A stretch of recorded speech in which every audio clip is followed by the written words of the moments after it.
According to the latest 2026 data from McKinsey, 51% of organizations have actively reduced their need for entry-level roles due to generative AI.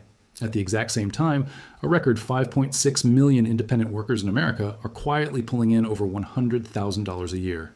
These two numbers are not a coincidence. They are the identical phenomenon viewed from opposite ends of a collapsing spectrum.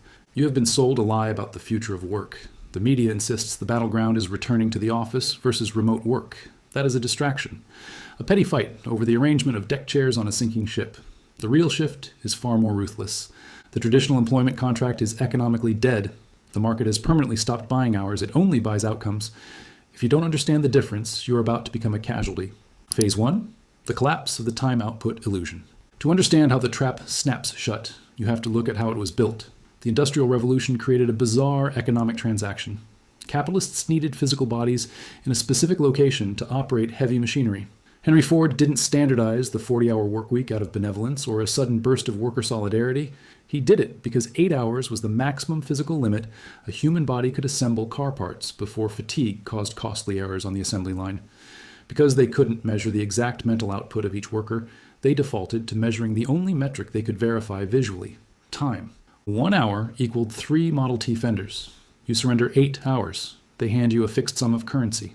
Time equated perfectly to output.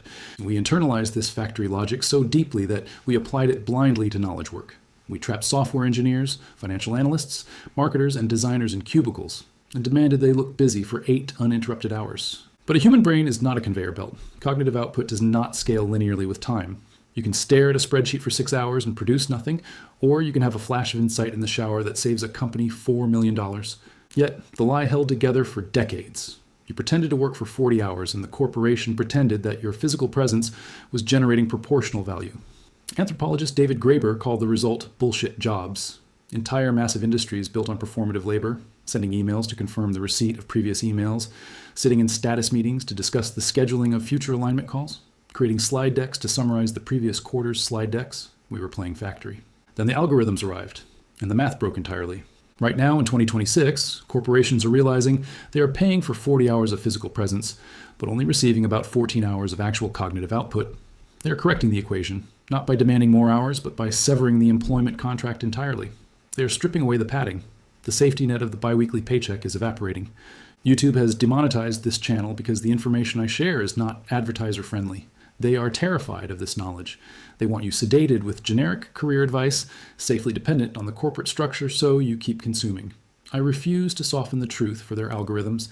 Instead, I am doubling down. I cannot fight this system alone. Click the link in the description and join me on Patreon. You'll instantly unlock the raw, unfiltered, in-depth finance videos they won't let me publish here. Step out of the algorithm. Phase 2, the diagnostic test of the 4-day workweek. We need to look closely at the global 4-day workweek trials. The mainstream press frames this as a progressive victory for worker rights, a benevolent concession from the corporate elite who suddenly care about your mental health. It is nothing of the sort. By 2026, the data from 4-day week global is mathematically undeniable. In the largest coordinated trials involving hundreds of companies across 6 continents, 90% of the companies chose to retain the shorter work week permanently after the pilot ended. They didn't do this out of the goodness of their hearts. They did it because the metrics forced their hands. During the North American trials involving nearly 2,000 employees, companies actually saw their average revenue rise by 8% during the trial period. Compared to the exact same period the previous year, revenue was up an astonishing 37.55%. Let that sink in. Employees worked 1 entire day less per week, and the companies made significantly more money. At a Toyota service center in Gothenburg, Sweden, shifting to a shorter work week resulted in a 25% increase in sheer profitability. How is this mathematically possible? It is possible because the 5th day of the work week was entirely composed of friction, fatigue, and performative acting. It was dead weight. The trials prove the 100 to 80 to 100 principle. Workers receive 100% of their pay, work 80% of the time, and deliver 100% of the output. Time does not equal output. The corporate elite now possess hard, undeniable data proving that 20% of their payroll hours are literally useless. The 4-day workweek isn't a perk. It is a diagnostic test.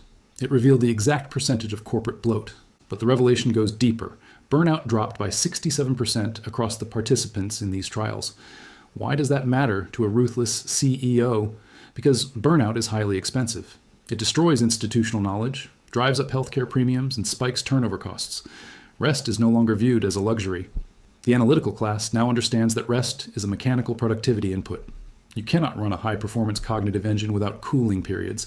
Do not mistake this optimization for security. The corporations have simply learned how to extract your maximum cognitive yield in fewer hours. They have distilled your value down to its absolute essence. And once a process is distilled, it can be automated. Phase 3, the algorithmification of management. This brings us to the silent cull happening across the global economy right now. The bottom rungs of the corporate ladder have been quietly unscrewed and thrown into the fire. Look at the 2026 State of Organizations report. Over half of surveyed organizations openly admitted they no longer need juniors. Generative AI wiped out the demand. We are witnessing the algorithmification of management.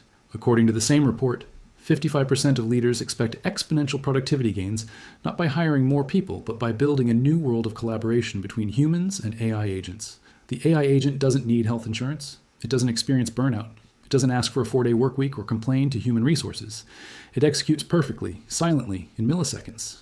The downstream effects of this are devastating for those following the traditional script.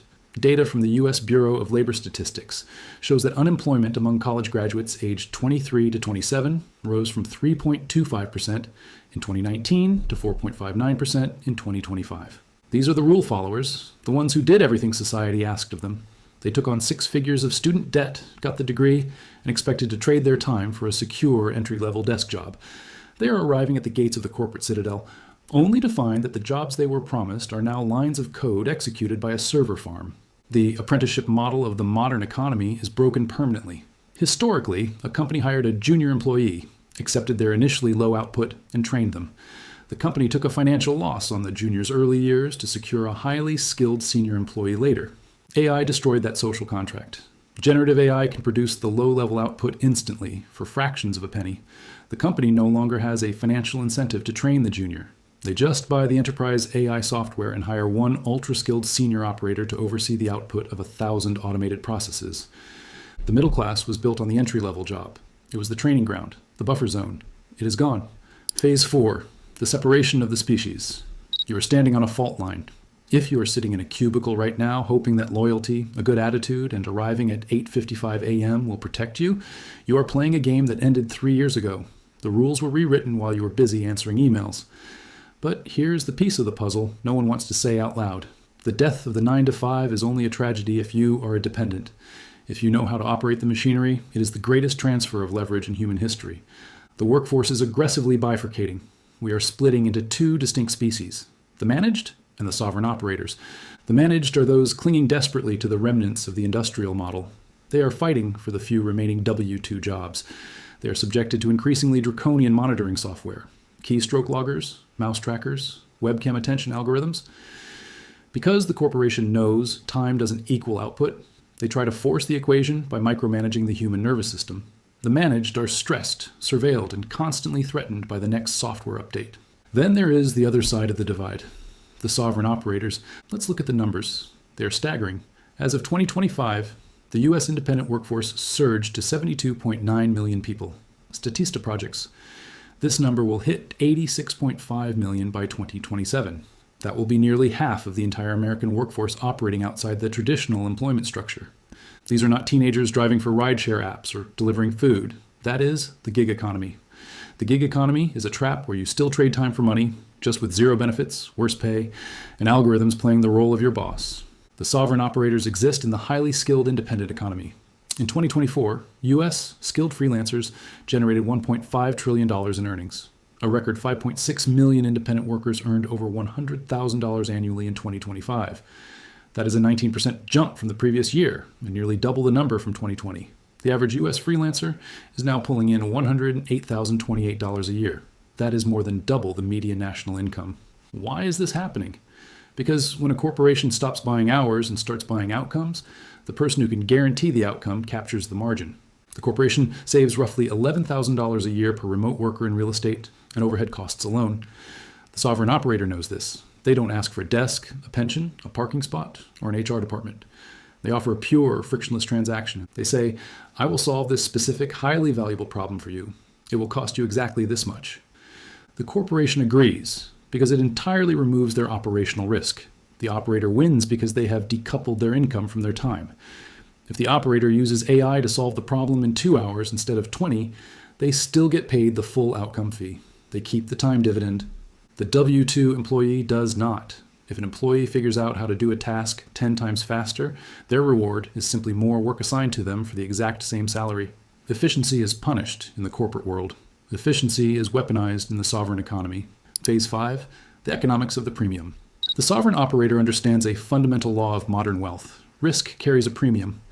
When you are an employee, the company absorbs the risk of market downturns, client churn, and operational failures. In exchange for absorbing that risk, they cap your upside. Your salary is a hedge against volatility. You are paying an invisible tax for the illusion of safety. The independent worker absorbs their own risk, and the open market pays them handsomely for it. Look at the AI wage premium. Recent data reveals that freelancers with specific artificial intelligence skills are commanding rates 40 to 56% higher than standard rates in their fields. They are not waiting for an employer to send them to a training seminar or approve an educational budget. They are actively hunting the frontier, mastering the tools, and charging a massive premium to legacy companies desperate to catch up. They operate as personal hedge funds. A traditional employee has one single point of failure: their boss. If that company goes under, or if the algorithm decides their role is redundant, their income drops to zero instantly. That is the literal definition of fragility. The sovereign operator builds anti-fragility. They serve 3, 4, or 5 different clients across completely different industries. If one client goes bankrupt, the operator loses 20% of their revenue, not 100%. They immediately replace the client. They possess genuine market resilience because their feedback loop is direct. They know exactly what their skills are worth on the open market every single day. The telework statistics from the Bureau of Labor Statistics paint a brutal picture of this divide. In early 2026, 42.8% of workers with advanced degrees teleworked, compared to just 9.1% of workers with only a high school diploma. Remote capability is no longer a perk. It is a class signifier. The ability to control your geography is the first step toward controlling your time, which is the prerequisite for controlling your wealth. Phase 6, the mathematical arbitrage. Let us break down the exact mathematics of this shift. We will strip away the emotion and look at the cold numbers. Consider an employee earning an $80,000 salary as a mid-level data analyst. They work 40 hours a week. After taxes, commuting costs, professional wardrobe, and the daily mandatory lunches, their true take-home purchasing power is significantly diluted. Their time is entirely monopolized. They cannot take on outside opportunities without violating a non-compete clause or risking immediate termination. Now consider the sovereign operator doing the exact same analytical work. They approach 3 different companies. They do not ask for a job, they pitch an outcome. I will manage your entire data analytics pipeline, clean your data sets, and deliver weekly optimization reports. They charge each company $4,000 a month on retainer. That is $12,000 a month, $144,000 a year. Because they are highly skilled and utilize advanced AI agents to automate the data scraping and preliminary analysis, it takes them perhaps 15 hours a week to service all 3 clients perfectly. The employee works 40 hours for $80,000. The operator works 15 hours for $144,000. The employee is trapped in linear progression, a 3% annual raise that barely matches inflation. The operator is utilizing asymmetric leverage. When the operator gets better at their job, their hourly effective rate skyrockets. They can take on a 4th client, boosting their income to $192,000. Or they can use the remaining 25 hours of the week to build their own digital assets, launch a product, or simply rest. This is not a hypothetical scenario. This exact arbitrage is happening hundreds of thousands of times a day across the global economy. This is how 5.6 million independents broke the 6-figure mark. They stopped selling their physical presence and started selling their intellectual leverage. Phase 7, the psychological exorcism. If the math is so overwhelmingly in favor of the sovereign operator, why isn't everyone doing it? Why do millions of intelligent people wake up every Monday and willingly walk back into a system mathematically designed to suppress their wealth? Because the psychological transition is agonizing. You have been conditioned since kindergarten to wait for permission. The school system was literally designed in the 19th century to produce compliant factory workers. Sit at your desk. Do not speak unless called upon. Move to the next station when the bell rings. Your value is determined by a letter grade assigned by an authority figure. The corporate system is just a continuation of this programming. A sophisticated adult daycare. You wait for the quarterly review. You ask permission to take a vacation. You hope the manager notices your hard work and grants you a microscopic promotion. To step outside of this system requires the destruction of your own programming. You have to kill the part of you that craves the paternalistic safety of the corporation. The biweekly paycheck is the most addictive narcotic on earth. It pacifies you. It provides a steady, predictable drip of dopamine that sedates your ambition. When you become an independent operator, the drip stops. You eat what you kill. The market does not care if you tried hard. The market does not care if you're a nice person. It only cares if you delivered the outcome. Most people cannot handle this stark, brutal feedback loop. Gallup's 2025 workplace data shows that even with 79% of remote-capable workers enjoying hybrid or fully remote arrangements, burnout and dissatisfaction remain sky-high. Why? Because the geography changed, but the power dynamic didn't. They are still sitting in their own homes, acting like factory workers, waiting for permission from a boss on a screen. You can work from a beach in Bali, but if someone else controls your schedule, your output, and your income ceiling, you are still on the assembly line. Freedom is not free. It is paid for in the currency of uncertainty. The sovereign operator accepts the uncertainty of not knowing exactly when the next check will clear, in exchange for the absolute certainty that they own their own life. They trade the illusion of safety for the reality of leverage.